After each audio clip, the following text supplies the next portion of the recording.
Okay, so good morning, everyone. Previously, we were discussing about the interventions to facilitate group growth, and we have finished discussing specific interventions uh, on the during the stage one, wherein we need to provide the necessary orientation, structure, and definition. And we have discussed specific no suggestions, interventions for this to be able to provide the necessary orientation, structure, and direction to the group.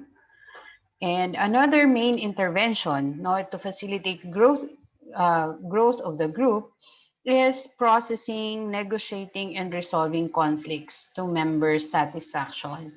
And also, marami rin tayong pinag-usapan na specific interventions, no? To be able, for the members and the group members, to be able to process, negotiate, and resolve conflicts, no? To everyone's satisfaction, kumbaga. Okay, so for this session, we are going to discuss another main intervention, not for growth or to facilitate growth of the group. And this is particularly the being aware, no, or the awareness of the effects of own behavior on the group, no, and this is a particular intervention during the stage three for the group to be able to achieve cohesiveness. Okay, so this is the stage of a group cohesiveness, wherein there is the use of the self, no, for group growth. And before the member is able to use himself or herself for the group growth, he should be aware of the effects of his own behavior on the group. So the nurse, as the facilitator or coordinator of group discussion, exerts an influence on the behavior and experience of group members. Um, we mentioned no, in the previous discussion that members look up to the facilitator or leader for approval of certain behavior or the approval of certain responses or actions, no. So imagine that influence no of the leader or the facilitator of the group to the group members. The facilitator becomes the model of the group as regards to behavior that is expected or acceptable. Okay, and this is exemplified by such experience as being on time for meetings, keeping appointments and promises, no, being consistent, etc. Another instance is when the facilitator handles conflicts, especially when the group associates the conflict and its sources with her. The facilitator must utilize every available opportunity to maximize group growth by making sure that she does not railroad the group's decision. This requires an openness on her part as she tries to be free from the tendencies to be proud and authoritative. She must allow the group's decision to dominate group life. Okay? So it is then very important no, that the facilitator becomes aware of her own behavior and its effect on the group. Otherwise, her behavior may potentiate or mitigate such experiences and expressions of aggression, passivity, rebellion, no, and other negative behaviors. And when these are allowed to happen and are not handled effectively, the group may not be allowed to grow from the earlier stages, no? And or the group may eventually undergo dissolution. So the group may be dissolved, no, because of this failure, no, to intervene, or because of this uh, the leader or the facilitator not being aware of the effects of her own behavior for the whole group, group. no, or to all group members. Okay. Then the fourth main intervention to facilitate group growth is acting as the group's completer or resource person. According to Dr. Maglaya, in order to maximize the group's capability for decision making and problem solving, the necessary data, experience, and resources must be made available to the group. If not, one among the group members can provide what the group needs at anyone, no, or at any time. The facilitator is expected to act as the group's completer and ensure that the missing aspects are made available to the group. For example, the facilitator acting as the group's completer is when she performs the necessary task functions or group building functions not being performed by the members. So she will be the one to complete, no, the unfinished task left by one group member.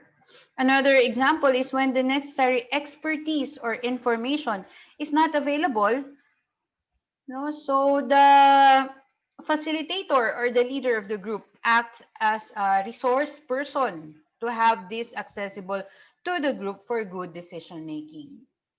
Okay? So there may be situations when the facilitator does not have the expertise needed by the group to do effective problem solving on a particular situation or area of concern. Now, during those times that the leader or the facilitator doesn't have the expertise, uh, she may help group members identify and mobilize resources, no, from outside the group. She will act as the group's completer by making sure that the missing data, expertise, or resources are made available, no, are accessible to the group. So, yon, it doesn't have to be her. If she thinks she's not capable or she's not an expert on that particular situation, then she can encourage members to source out, no, or find from outside or seek outside help so that this kind of service or information, no, will be made available to his team. Okay. Now, the last main intervention, no, to facilitate group growth is to derive opportunities to apply learning on another situation. So, a new learning, no, being applied to another uh, situation or circumstances. Now, group experiences provide varied learning opportunities for members. More often, the basic concepts and principles for effective group life are relived in various group experiences. Members gain more depth in understanding group process as they realize that the concepts and principles previously learned in handling a particular issue can be applied in another situation. No? Dealing with a different issue. So a sample communication technique is in analyzing what we are going through right now. Is there anything we learned from the group's experience in our previous sessions that can help us better understand this present experience? So I repeat, you can ask this question to your group members. No, in analyzing what we are going through right now, is there anything we learned from the group's experience in our previous sessions that can help us better understand this present experience of the group? No? So this particular intervention is helpful when the facilitator or the leader helps the group undergo successfully the stage of termination. So there might be a need for a debriefing, no, for the group to examine what went well during the course of the group work, or and then also what went wrong and how else they can improve, no, how else the group can improve the next time, no, in another situation. So more often, the experience in separation brings about overwhelming feelings of sadness, hurt, and other unpleasant emotions that also affects people's capability to establish relationship again at some future time.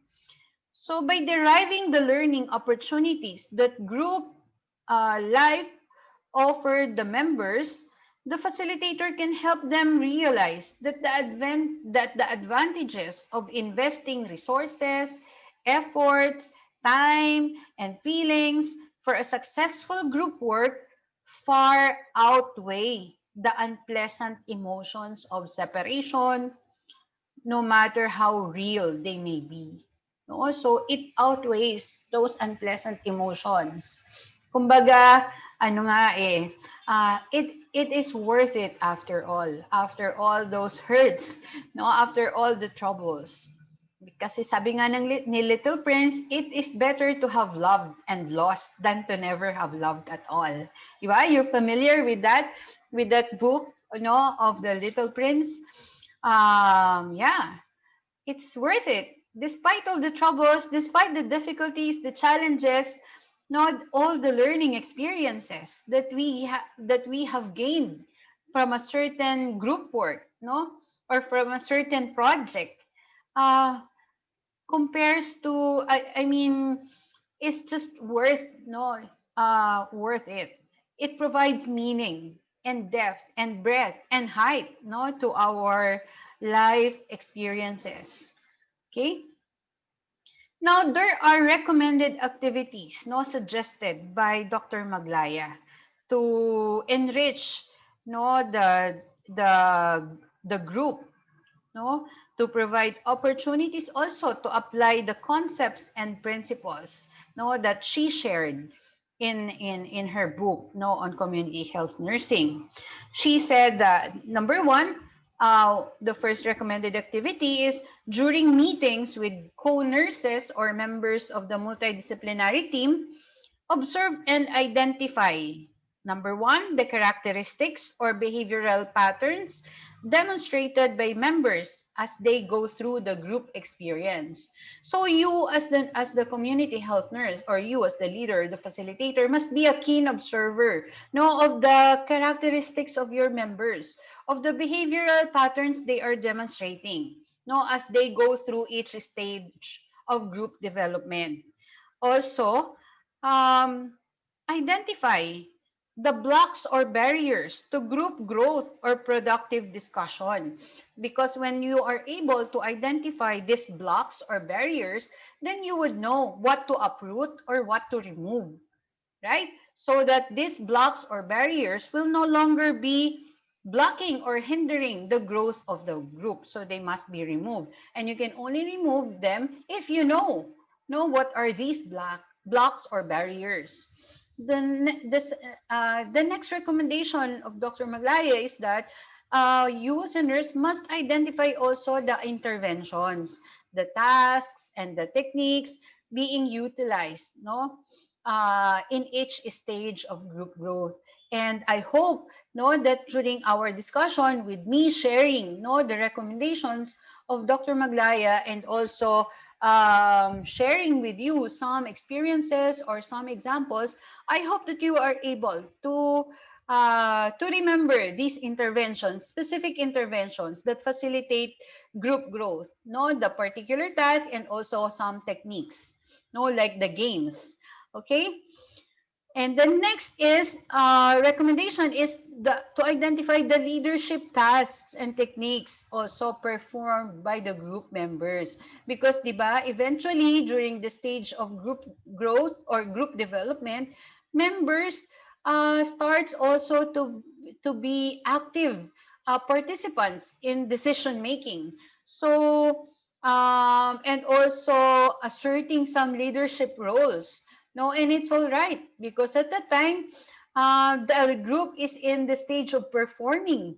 No, nandun yung climax, nandun yung highest productivity. So, hindi na sila ganun ka-dependent sa leader. And this should be encouraged. But also, you as the leader or the facilitator must be able to identify these leadership tasks and techniques, and maybe also try to observe which among the members or who among the members are able to perform these specific leadership tasks, so that they will be encouraged also in the subsequent projects. Okay. Another main recommended activity, no, to facilitate group growth is to utilize the concepts and principles, no, that we have discussed in this in this session, no, in this item of the module, in this part of the module. We should be able to apply these concepts and principles as we work with groups in the community.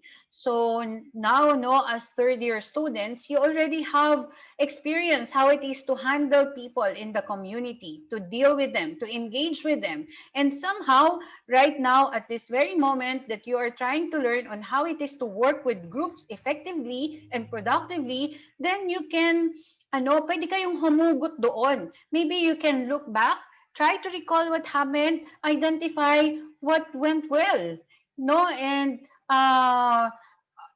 based on the concepts and principles that you have learned in the session, what do you think, no, are the concepts and the principles that you were able to apply before? Or maybe what are the concepts and principles that you failed to apply because at the time you still didn't know? But now, at least, once you are able to identify these little failures, no, then at least next time you will be able to successfully apply, no, correctly the principles and the concepts that will guide also your actions, no, your decisions when you start working with groups in the community again, especially next year when you do your community immersion. Okay. Also, when attending communities meetings, um, you can apply, no, the guidelines we have discussed, no, in order to have varied opportunities to observe the, the dynamics of the group, the natural phenomena that is occurring within the group, no, as they engage with each other, as they engage with the, with the whole team, um, the small processes, the small group processes during each stage of group development, not so the nurse or the development community development worker can practice, no, using the interventions, tasks, and techniques to facilitate group discussion or group growth. Okay. I'm sure you will be encountering, no, a lot of experiences as you continue to be exposed to people in the community. Uh, well, what I can tell you based on my experience is it will always be a rewarding experience. It's not going to be a bed of roses. It's not going to be an easy task, but definitely it's going to be a rewarding experience. That when you finish working with the groups in the community, you come out like maybe a different yeah, something will change. Maybe a different disposition, a different perspective, but definitely better. Better perspective, better realizations, better dispositions, better person that you are meant to be. Okay, so thank you very much for joining me in this session, and I hope, know that you have learned a lot, no, different techniques, no, and that you can apply next year. So this is again Miss Caniete, thanking you for joining me.